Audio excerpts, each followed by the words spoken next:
Ring walk, ThaBoxingvoice.com here at the MGM Grand Garden Arena with the now retired, at least for now. No, I'm just playing. Former world champion. With the now retired former world champion Jamel Heron. Champ, how you feeling?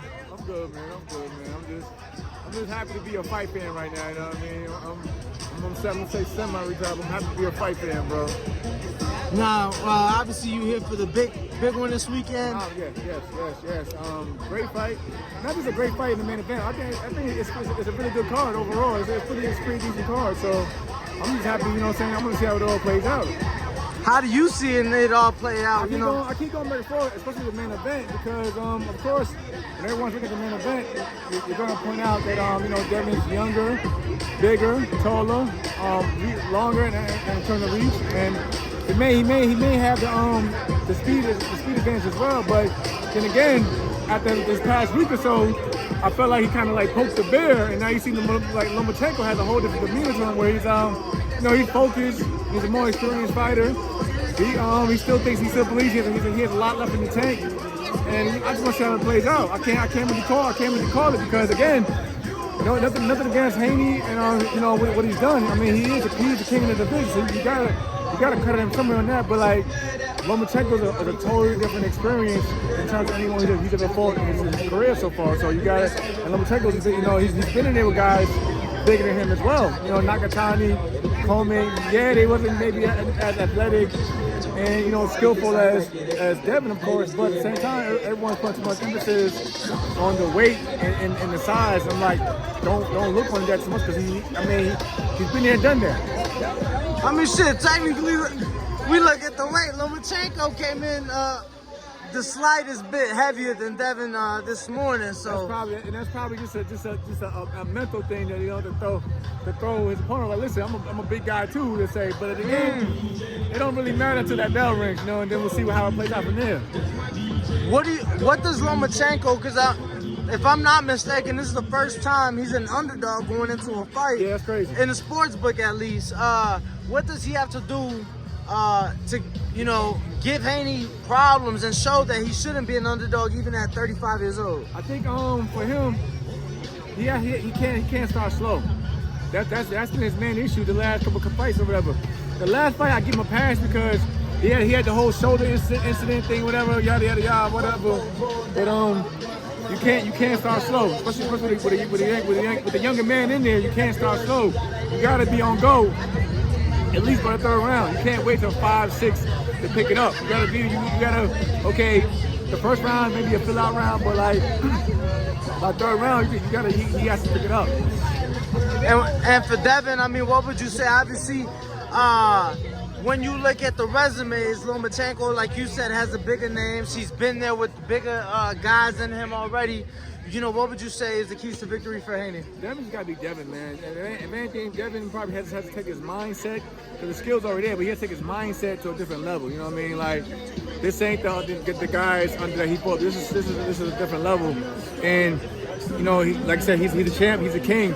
But you want to also prove for your, like I said, which I love about him, is about legacy. So these are the fights that you need to really set out to say, look, I'm different. I'm very different from these other guys in my division. Look, I'm went in there and took out a man that was at one point the pound for pound king. So for Devon, it's mainly a mental thing. Just take yourself to the next level. You got the skill set. You got all the physical attributes and advantages. So don't beat yourself up. Is what I'm saying in the end. Now, wanted to ask you because I feel like right now boxing's in a great space. Yeah. We see all the names in the lightweight division specifically. I mean, shit, Eddie Hearn talking about Andy Cruz getting in there with any of these guys and turning him pro in a 10-rounder. What matchup does Jamel Heron want to see the most right now in boxing and specifically the lightweight division? I would like to see, I'm going to throw it out there for you. I'm going to throw one out there for you. I would like to see my man Jamel Ortiz versus Kambosos, who just recently also got signed by Top Rank as well. So they both coming over, a loss between both individuals who's fighting on Saturday night. Well, Kambosos got something scheduled lined up. I still like to see that though. I still like to see that. I still like to see that. Jamel Ortiz he's hungry. He's been calling out like my guys, like my boy Shakur, my homeboy Keyshawn and them. So My guy, Jamel is hungry, and I think he's like the dark horse of the division. Like, you know, he has the skill set. He also has a great skill set, and he showcased it in the last fight. Some may even said that he probably potentially won the last fight against Lomachenko. So you see how what'd you think on that? I thought it was a lot closer than what they had on the scores. And, you know, I felt that the most it probably could have been like a draw or a split, leaning either way. But I ain't like how some of the cards played out in that one. But again, I spoke to Jamel Ortiz after that fight.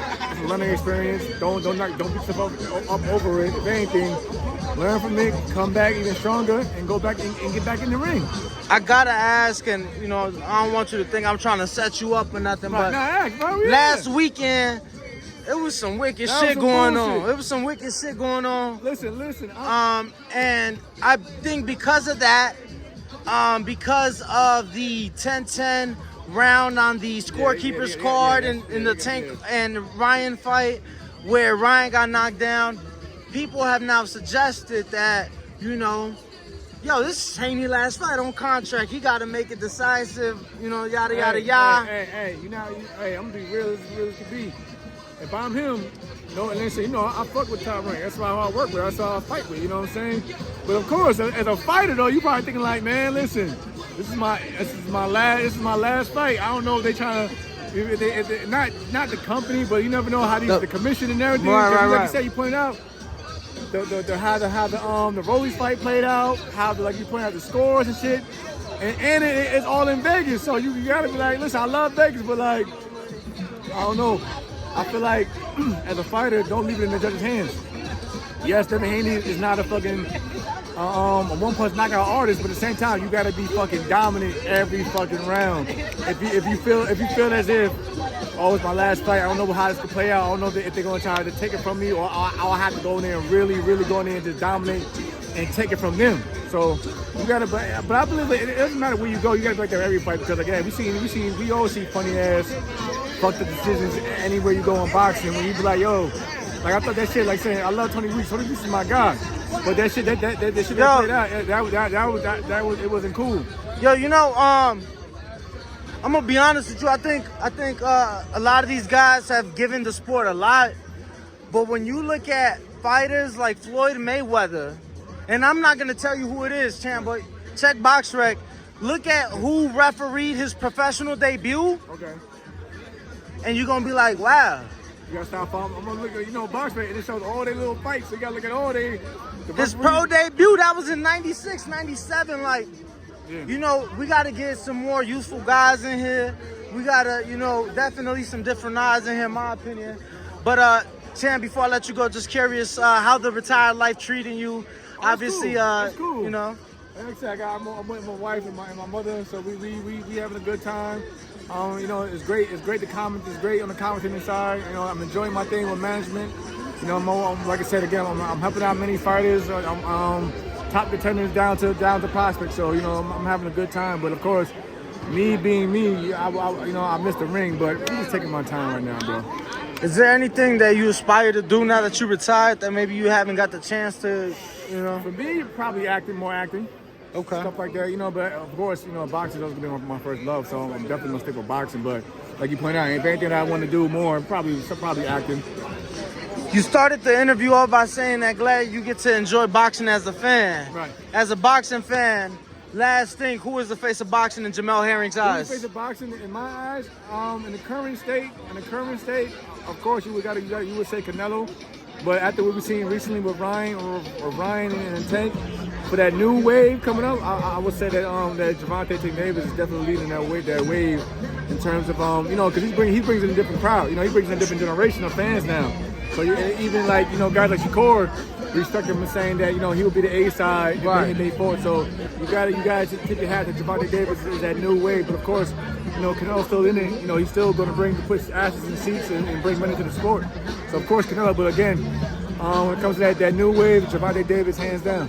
Jamel Herring, champ, appreciate you for the time as always, and great speaking with you, and I hope you enjoy the fight. YouTube family, don't forget to hit that like button, subscribe to the YouTube channel, help us get to that 1 million subscribers. We're on the road to 1 million, and Obviously, we have other great content on our Patreon channel. So since this video is over, head on over to our Patreon and check out all the exclusive content or right here on our YouTube members.